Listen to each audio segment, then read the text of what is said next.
శ్రీరామాయ నమః. మానసికమైనటువంటి ప్రశాంతత లేక మనస్సంతా కూడా అల్లకల్లోలమై ఆందోళనగా ఉన్నదా?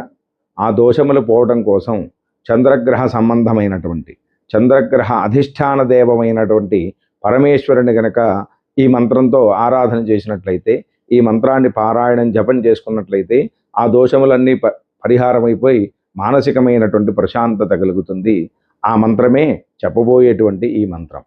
శివం శాంతం జగన్నాథం లోకానుగ్రహకారణం శివమేకం పరం వందే శిఖరాయ నమో నమః అనేటువంటి ఈ మంత్రాన్ని రోజుకి 10 సార్లు కానీ, 100 సార్లు కానీ, 1000 సార్లు కానీ, 10,000 సార్లు కానీ యథాశక్తిగా జపం చేసుకున్నట్లయితే కనుక ఆ దోషములన్నీ పరిహారమైపోయి మానసికమైనటువంటి ప్రశాంతత కలుగుతుంది అని శాస్త్రం చెప్పబడింది. శుభం భూయాత్.